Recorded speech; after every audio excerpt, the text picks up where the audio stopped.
Hello दोस्तों, स्वागत है आप सबका मेरे चैनल सीजी संसार में। तो आज से हम एक नया सीरीज स्टार्ट करने जा रहे हैं जिसमें हम क्वेश्चन बैंक इसका नाम मैं रखी हूँ। तो इसमें हम क्या करेंगे, जो भी महिला सुपरवाइजर के लिए संभावित प्रश्नों का जो भी संग्रह है उनका हम प्रैक्टिस करेंगे। तो सब इसमें हम अभी अधिनियमों से स्टार्ट कर रहे हैं। तो सबसे पहला अधिनियम मैंने क्या चूज किया है, दहेज प्रतिषेध अधिनियम 1961, जिसके क्वेश्चंस को हम पढ़ेंगे, देखेंगे और उनको सॉल्व करेंगे। तो सबसे पहला अधिनियम है हमारा दहेज प्रतिषेध अधिनियम 1961। हमारा सबसे जो फर्स्ट क्वेश्चन है वो क्या है, निम्नलिखित में से क्या असत्य है। इस अधिनियम के तहत, इस अधिनियम में अगर आप कोई अपराध करते हैं तो उसके तहत कौन सा इसमें से असत्य है। ए है जमानतीय है, बी बोल रहा है संज्ञेय है, तीन बोलता है अशमनीय है और डी में है अजमानतीय है। तो हमको तो ये पता है कि ये गैर जमानतीय है, अशमनीय है ये भी पता है कि इसमें समझौता नहीं होता है, संज्ञेय है ये भी पता है कि इसमें गिरफ्तारी होती है, जमानतीय है तो ये गलत होगा। तो इसमें हम ऐसा भी लगा सकते हैं, देखो जमानतीय और अजमानतीय दोनों तो एक साथ नहीं हो सकता है। तो इन दोनों को भी हम चूज करके ऐसे ऑप्शन वाइज ए या बी, तो 50-50 में हम ये खेल सकते हैं। ठीक है, जमानती या अजमानती। तो इस टाइम के क्वेश्चंस में हम ऐसा थोड़ा माइंड लगा सकते हैं कि जमानती और अजमानती दोनों एक टाइम में तो नहीं हो पाएगा, तो इन दोनों में से ही कोई एक होगा। लेकिन हमको क्योंकि पता है, हमने इस अधिनियम के बारे में पढ़ा है, तो दहेज प्रतिषेध अधिनियम के तहत जो भी अपराध किया जाएगा वो जमानतीय नहीं है, वो गैर जमानतीय है। ठीक है। अब क्वेश्चन नंबर सेकेंड, दहेज प्रतिषेध अधिनियम कब पारित हुआ था। तो ये एक को पारित हुआ था 20 मई 1961 को पारित हुआ था। दहेज प्रतिषेध अधिनियम कब पारित हुआ था, तो इसका आंसर क्या है, 20 मई 1961 को पारित हुआ था। तो आप इसको याद रखिएगा, 20 मई 1961 को पारित हुआ था। क्वेश्चन नंबर थर्ड है, दहेज प्रतिषेध अधिनियम कब से लागू किया गया था। इससे पहले हमने क्या देखा, पारित कब हुआ था। तो पारित कब हुआ था, 20 मई 1961 से पारित हुआ था। और लागू कब से हुआ था, इसका मतलब पूरे भारत में कब से लागू हुआ था, और ये लागू कौन से धारा में दिया जाता है, तो धारा 1 में दिया जाता है। कब से लागू हुआ था, संक्षिप्त नाम ये सब किस में दिया जाता है, धारा 1 में दिया जाता है। तो दहेज प्रतिषेध अधिनियम कब से लागू किया गया है, तो कब से लागू किया गया है, 1 जुलाई 1961 से लागू किया गया है, ये हमको याद रखना है। तो ऑप्शन सी इसका सही आंसर होगा, 1 जुलाई 1961 से लागू किया गया है। अब हम क्वेश्चन 4 देखते हैं। क्वेश्चन 4 में है, दहेज कैसे दिया जा सकता है, मतलब किस किस रूप में दहेज दिया जा सकता है। ऑप्शन ए प्रत्यक्ष रूप से, ऑप्शन बी अप्रत्यक्ष रूप से, ऑप्शन सी दोनों, या डी उपयुक्त में से कोई नहीं। तो हमने पढ़ा है तो इसलिए हम जानते हैं कि प्रत्यक्ष और अप्रत्यक्ष दोनों ही रूप से दिया जाता है। तो इसलिए इसका आंसर क्या होगा, क्वेश्चन 4 दहेज कैसे दिया जाता है, क्या, ऑप्शन सी दोनों ही तरीके से, प्रत्यक्ष रूप से भी और अप्रत्यक्ष रूप से भी। अब हम क्वेश्चन नंबर 5 देखते हैं। इसमें क्या पूछ रहा है, किस धारा के अंतर्गत दहेज मांगने पर शास्ति का प्रावधान है। शास्ति मतलब दंड का प्रावधान है। किस धारा पूछा है, धारा बताना है हमको। तो कौन से धारा के अंतर्गत है ये, आप लोग सोचो एक बार, कौन से धारा के अंतर्गत दहेज मांगने पर शास्ति का प्रावधान है। तो ये है धारा 4 के तहत। ठीक है, तो इसमें क्या प्रावधान था, अगर कोई दहेज मांगता है तो उसके लिए 5 साल का सजा होगा और जुर्माना कितना होगा, या तो 15,000 होगा जुर्माना, या तो 15,000 रुपए होगा, या अगर 15,000 से दहेज की राशि अधिक है तो जो भी दहेज की राशि होगी वो देय होगी। तो किस धारा के अंतर्गत दहेज मांगने पर शास्ति का प्रावधान है, तो धारा 4 के तहत है। ठीक है। अब धारा क्वेश्चन नंबर 5, क्वेश्चन नंबर 6 देखते हैं। निम्नलिखित में से कौन सा कथन सत्य है। ठीक है, निम्नलिखित में से कौन सा कथन सत्य है। तो ऑप्शन ए है, पक्षकार नातेदार दहेज मांगता है तो दंडनीय है। अगर पक्षकार या नातेदार दहेज मांगता है तो दंडनीय है, सत्य पूछ रहा है। ठीक है। बी, यदि नातेदार भेंट देता है रूढ़िगत तरीके से परंतु अपनी आर्थिक स्थिति से अधिक दहेज है। तीसरा, विवाह के दौरान दिया गया भेंट दहेज है। डी, उपयुक्त सभी सत्य है। तो एक बार क्वेश्चन को और पढ़ते हैं, क्योंकि क्वेश्चन बड़ा है तो एक बार और अच्छे समझते हैं, ठीक है। क्वेश्चन नंबर 6, निम्नलिखित में से कौन सा कथन सत्य है पूछ रहा है। सही कथन को पहचानना है। पहला है, पक्षकार नातेदार दहेज मांगता है तो दंडनीय नहीं है। नहीं है बोल रहा है। अगर कोई भी दहेज मांगता है या देता है या लेता है तो वो क्या है, दंडनीय है। तो इसका मतलब ए तो गलत हो गया। फिर बी, यदि नातेदार भेंट देता है, दहेज देता है कि नहीं बात कर रहा है अभी, भेंट देता है रूढ़िगत तरीके से, परंतु अपनी आर्थिक, ये तिथि लिखा है ये स्थिति है, ठीक है, अपनी आर्थिक स्थिति से अधिक दहेज देता है, तो ये तो सही है, क्योंकि ऐसा कोई बात नहीं है। आर्थिक स्थिति से अधिक भेंट देता है, रूढ़िगत तरीका आ जा रहा है, तो इसलिए ये गलत हो गया है, ठीक है। अब विवाह के दौरान दिया गया भेंट दहेज है तो ये तो नहीं है। मतलब विवाह के दौरान अगर आप भेंट दे रहे हैं, नॉर्मल भेंट, तो वो दहेज नहीं होता है, हमने पढ़ा था ना ये। और उपयुक्त सभी सत्य है, ये तो नहीं है। तो इसमें ऑप्शन बी सही होगा। रूढ़िगत तरीके से परंतु अपनी आर्थिक स्थिति से अधिक अगर कोई दे रहा है तो उसको हम क्या मानते हैं, दहेज मानते हैं। क्वेश्चन नंबर 7 देखते हैं। दहेज प्रतिषेध अधिनियम में शास्ति है, दंड क्यों है दहेज प्रतिषेध अधिनियम में? तो ए बोल रहा है केवल लेने पर, बी केवल, सॉरी, ए केवल देने पर, बी केवल लेने पर, सी लेने या देने पर, डी उपयुक्त सभी। तो हमको क्या देखना है इसमें, हम सी को लगाएंगे, क्योंकि लेने या देने दोनों ही के तहत दहेज प्रतिषेध अधिनियम में दंड का प्रावधान है, इसलिए ऑप्शन सी सही होगा। लेने और देने दोनों पर ही दहेज प्रतिषेध अधिनियम में शास्ति है। क्वेश्चन नंबर 8 देखते हैं। यदि कोई व्यक्ति दहेज लेने के लिए दुष्प्रेरित करता है तो कितने की सजा होगी? अगर कोई व्यक्ति दहेज लेने के लिए प्रेरित कर रहा है, दुष्प्रेरित मतलब क्योंकि गंदे काम के लिए प्रेरित कर रहा है इसलिए दुष्प्रेरित करता है, तो कितने की सजा होगी? तो कम से कम 5 वर्ष की सजा होगी। 5 वर्षीय सजा का प्रावधान है। आप याद रखिएगा, दहेज प्रतिषेध अधिनियम में अगर आपको याद नहीं आ रहा है तो 5 वर्षीय सजा का प्रावधान है, 5 वर्ष तक का सजा होगा। तो ऑप्शन बी इसमें सही होगा, क्योंकि इसमें कम से कम 5 वर्ष और इसको बढ़ाया भी जा सकता है। अब हम देखते हैं क्वेश्चन नंबर 9। दहेज किसके द्वारा दिया जा सकता है? दहेज कौन दे सकता है इस अधिनियम के तहत बताना है।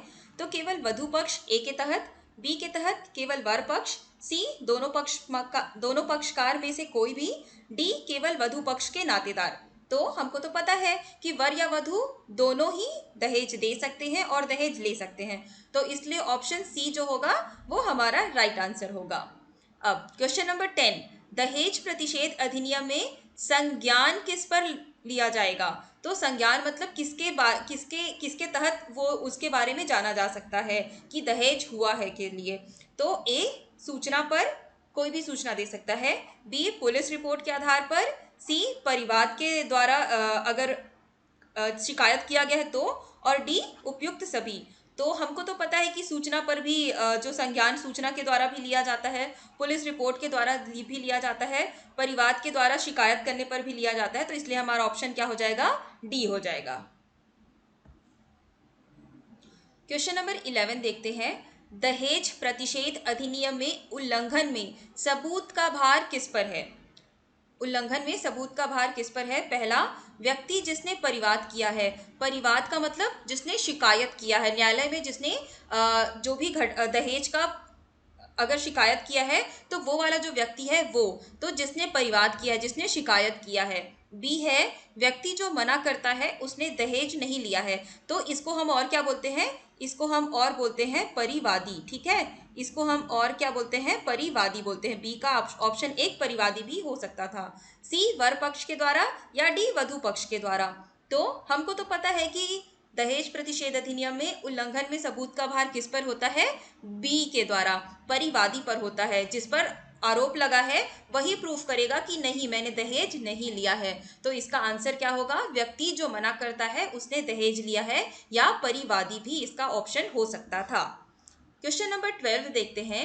यदि कोई व्यक्ति विवाह के लिए विज्ञापन में प्रतिफल दर्शित करता है, इसका मतलब कुछ ये है मेरे पास, ये है, इस तरह की बातें दर्शित करता है, तो ऐसा विज्ञापन ए लगाया जा सकता है, बी पाबंद है, सी शून्य है, डी इनमें से कोई नहीं।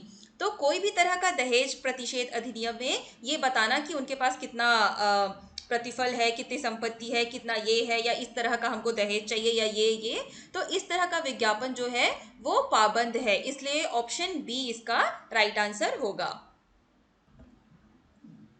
क्वेश्चन नंबर 13 देखते हैं। कोई विज्ञापन पर पाबंद लगाया कोई विज्ञापन पर पाबंद लगाया है, फिर भी दहेज के लिए दिया जाता है तो उसे शास्ति होगी। इसका मतलब अगर दहेज पर तो पाबंद है, धारा 4B में हमने ये पढ़ा था कि दहेज के विज्ञापन पर पाबंद है, पर फिर भी अगर कोई दहेज लेने के लिए ऐसा दे देता है, विज्ञापन दे देता है, तो उसके लिए कितनी की शास्ति होगी, कितने के दंड होगी? तो 6 माह से 5 वर्ष तक का जो दंड का प्रावधान है। ऑप्शन ए सही है। और इसके अलावा 15,000 रुपए तक का क्या है? जुर्माना भी का प्रावधान है। किसके तहत? धारा 4B के तहत। कोई विज्ञापन पर पाबंद लगाया जाता है या फिर दहेज लेने के लिए दिया जाता है तो उसके लिए शास्ति होगी 6 माह से 5 वर्ष तक के लिए। अब हमारा क्वेश्चन नंबर 14 आता है। दहेज प्रतिषेध अधिनियम में दहेज लेना या देने के लिए किस धारा में शास्ति का प्रावधान है? तो किस धारा में शास्ति के प्रावधान है? धारा 3 में दहेज लेने या देने के लिए, और कितने साल का? 5 साल का, कम से कम 5 साल का। तो इसमें आपको कारावास होगा ही होगा। और दंड कितना हो सकता है? या तो 15,000 रुपए होगा, या तो जो दहेज की रकम है वो होगी, अगर 15,000 से दहेज की राशि अधिक है तो। क्वेश्चन नंबर 15 देखते हैं। यदि महिला जिसको दहेज वापस करना था उसकी मृत्यु हो जाती है तो दहेज दिया जाएगा। क्वेश्चन क्या बोल रहा है कि यदि महिला जिनकी डेथ हो जाती है उनको अगर उनका दहेज वापस करना था और उस समय उनकी मृत्यु हो जाती है तो दहेज दिया जाएगा। तो दहेज उनके बदले किनको दिया जाएगा? तो हमने पढ़ा था किनको दिया जाएगा? उनके वारिस को दिया जाएगा करके हमने पढ़ा था ना अधिनियम में। तो वारिस को दिया जाएगा। तो ऑप्शन ए कहता है बच्चों को, बी कहता है कि सरकारी कोष में चला जाएगा, सी कहता है उनके माता पिता को दिया जाएगा, डी कह रहा है पति को दिया जाएगा। तो क्योंकि उनके वारिस को दिया जाएगा तो बच्चों को दिया जाएगा। ठीक है। अब क्वेश्चन नंबर 16। यदि कोई व्यक्ति दहेज लेने के लिए दुष्प्रेरित करता है तो कितने की सजा हो सकेगी? तो कम से कम 5 वर्ष की सजा, और अधिकतम बढ़ भी सकती है। तो ऑप्शन ए में है अधिकतम 5 वर्ष, ऑप्शन बी में है कम से कम 5 वर्ष। कोई सजा नहीं, ये तो है ही नहीं, और 6 माह से 5 वर्ष का भी प्रावधान नहीं है, तो हम ए और बी में कंफ्यूज हो सकते थे। तो हमको इसमें याद रखना है कि कम से कम 5 वर्ष का प्रावधान है और इसको न्यायालय बढ़ा भी सकता है। तो क्वेश्चन नंबर 16 का क्या आंसर होगा? अगर कोई व्यक्ति दहेज के लिए दुष्प्रेरित करता है तो कम से कम 5 वर्ष की सजा का प्रावधान है। हम क्वेश्चन नंबर 15 देखते हैं। ठीक है। क्वेश्चन नंबर 15 क्या बोल रहा है? इस अधिनियम के धारा 4 याद रखना है हमको। अभी जो हमने पहले वाला क्वेश्चन देखा था वो धारा 3 के तहत था। धारा 4 के तहत दहेज मांगने के लिए, ये शास्त्री नहीं है, ये शास्ति है। ठीक है। दहेज मांगने के लिए शास्ति के संदर्भ में क्या सही है? ए कह रहा है 6 माह से 2 वर्ष तक की सजा, बी कह रहा है 10,000 तक का जुर्माना, सी कह रहा है इनमें से कोई नहीं, डी कह रहा है ए और बी दोनों। तो अब मैं आपको इसमें एक चीज बताना चाहूंगी। धारा 3 में क्या है? दहेज लेने और दहेज देने देने के लिए शास्ति की बात धारा 3 में कही गई है, जिसमें 5 वर्ष तक का कारावास और 15,000 रुपए, या फिर जो दहेज दिया गया है या लिया गया है, जो भी अगर 15,000 से ज्यादा हो उसकी बात की गई है। लेकिन धारा 4 में है दहेज मांगने के लिए शास्ति की बात कही गई है, और इसमें ए भी सही है जिसमें कहा गया है कि 6 माह से 2 वर्ष तक की सजा हो सकती है और जुर्माना 10,000 रुपए तक का हो सकता है करके। तो 15 के तहत, क्वेश्चन नंबर 15 के तहत, धारा 4 के तहत ऑप्शन डी जो है वो सही होगा।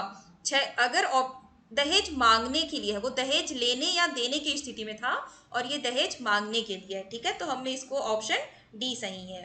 अब हम देखते हैं क्वेश्चन नंबर 16। तो इसको पढ़ते हैं। इस अधिनियम के तहत विज्ञापन की पाबंदी का उल्लंघन करने पर जुर्माना कितना है? तो विज्ञापन की पाबंदी पर जुर्माना कितना है? तो धारा 4 ये है, और धारा 4 क में क्या बताया गया है? विज्ञापन की पाबंदी को बताया गया है। और इसमें ऑप्शन क्या क्या है? ए 10,000 रुपए का जुर्माना, बी 20,000 रुपए का जुर्माना, सी 15,000 रुपए का जुर्माना, डी इनमें से कोई नहीं। तो ऑप्शन क्या होगा इसका आंसर? ऑप्शन सी होगा। ठीक है, इसका ऑप्शन क्या, इसका आंसर क्या होगा? ऑप्शन सी, 15,000 रुपए तक का जो जुर्माना है वो अगर विज्ञापन की पाबंदी उसके बाद भी अगर करते हैं तो 15,000 रुपए का जुर्माना लगाया जाएगा।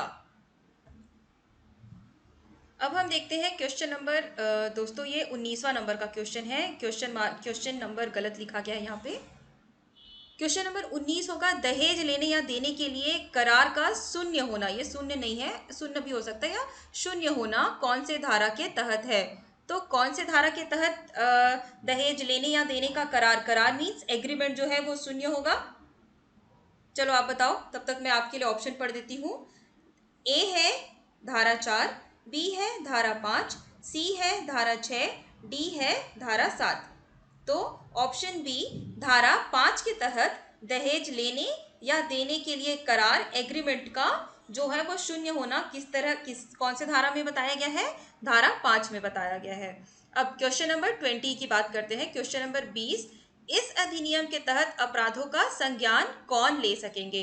तो अपराधों का संज्ञान कौन ले सकेंगे? ऑप्शन ए, प्रथम वर्ग के न्यायिक मजिस्ट्रेट, बी, महानगर मजिस्ट्रेट, सी, उपयुक्त दोनों, डी, इनमें से कोई नहीं। तो ऑप्शन होगा ए तो ले ही सकता है, हमको पता है, प्रथम वर्ग के न्यायिक मजिस्ट्रेट, और बी भी ले सकते हैं। तो इसका ऑप्शन होगा, आंसर होगा ऑप्शन सी, उपयुक्त दोनों।